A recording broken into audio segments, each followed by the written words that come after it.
ओम शांति।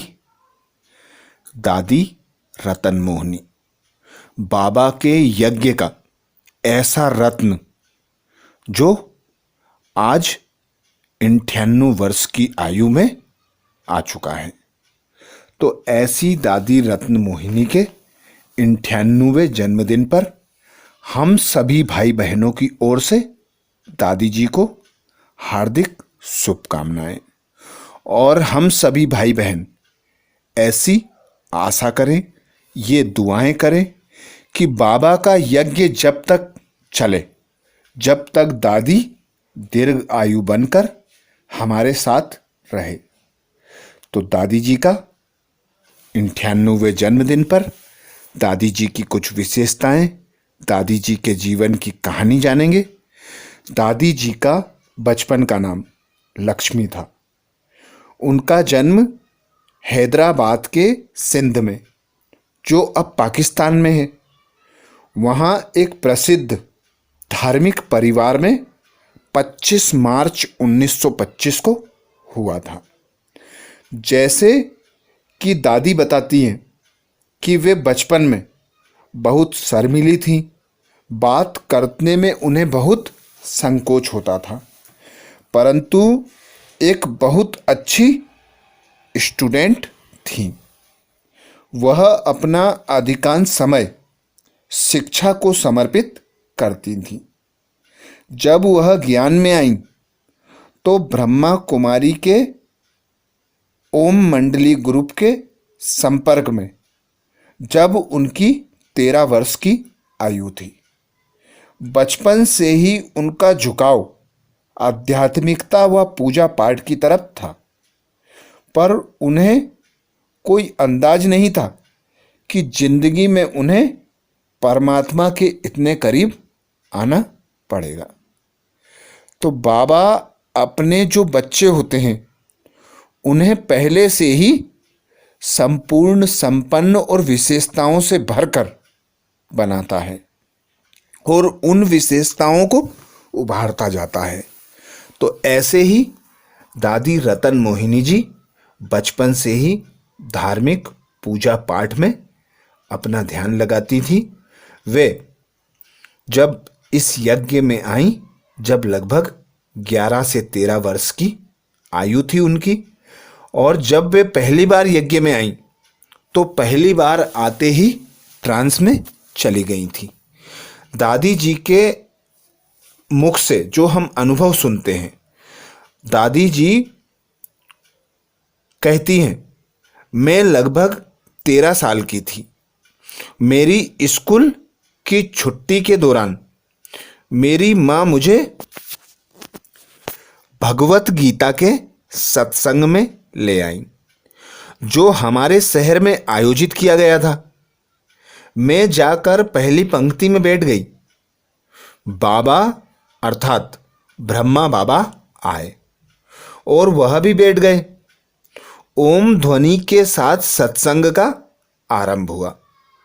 जैसे ही मैंने ब्रह्मा बाबा के मुख से ओम ध्वनि सुनी, मैंने गहरी आंतरिक शांति का अनुभव किया और मैं ट्रांस में चली गई। जहाँ तक मुझे याद है, मैं अपनी चेतना को आसपास के वातावरण से अलग कर चुकी थी और अनुभव किया कि इस व्यक्ति के माध्यम से कोई ऊंची शक्ति बोल रही है।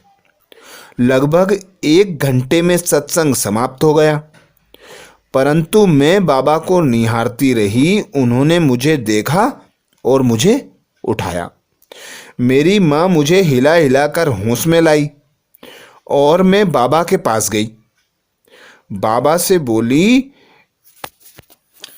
कि आपने जो सुनाया वह मुझे याद नहीं है। सत्संग के बारे में मैंने उनसे अनेक प्रश्न किए। उन्होंने मुझे समझाया। मैंने उनके साथ पिता के संबंध को अनुभव किया। तब से धीरे धीरे मेरी आध्यात्मिक यात्रा शुरू हो गई।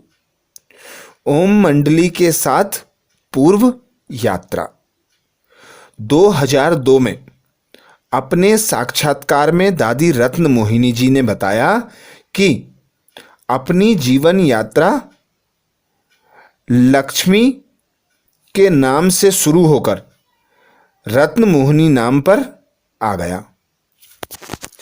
जब मैं ज्ञान सुनने आई, ज्ञान में आई, तो मुझे पहले ही महसूस हो गया था कि कोई उच्च शक्ति इनके माध्यम से सुना रही है। शुरू में मेरे परिवार ने मेरा सहयोग नहीं दिया, पर बाद में अनुमति दे दी और मेरा नाम लक्ष्मी की जगह दादी रतन मोहिनी हो गया। 1936-37 में फिर मेरा नाम रतन मोहिनी कहा जाने लगा। ओम मंडली सत्संग में दी जाने वाली शिक्षाओं के आधार पर अपना जीवन आध्यात्मिक ज्ञान को समर्पित करने का निर्णय किया। तब से उनकी कहानी ओम मंडली संगठन लगभग 284 आत्माओं के साथ जुड़ी हुई है, जो इस ईश्वरीय संस्था का आधार स्तंभ है। दादी बताती हैं, मेरा परिवार राधे कृष्ण का अनन्य भक्त था और मैं भी सुबह स्कूल जाने से पहले पूजा करती थी। एक बच्चे के रूप में मुझे कोई अंदाज नहीं था कि भगवान क्या है, ना ही मैंने कभी सोचा था कि स्वयं भगवान मेरा शिक्षक बनेगा। दादी रतन मोहिनी अपने 2002 के साक्षात्कार में हमें यह बात बताती हैं। दादी जी आज 98 वर्ष की आयु में भी यज्ञ के मुख्य प्रशासिका के पद पर सेवारत हैं।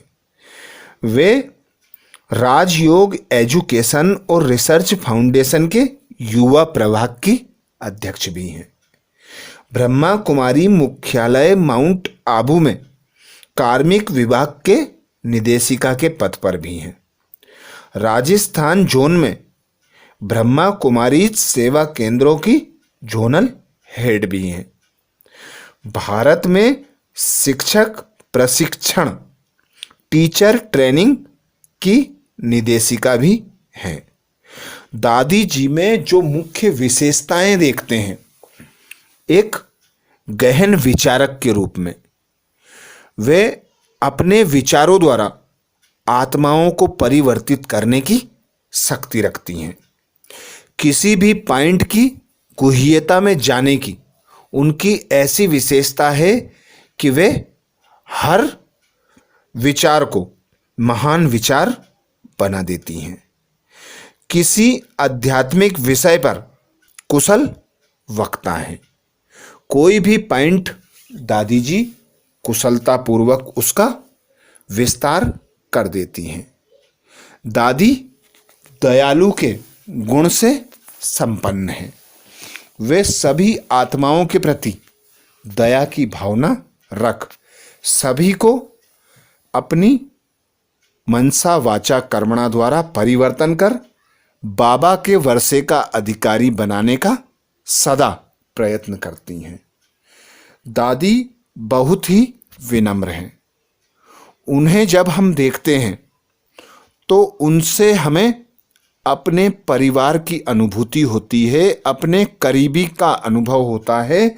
वे ऐसा विनम्र व्यवहार करती हैं जिससे हम आत्माएं उनकी ओर आकर्षित होती जाती हैं।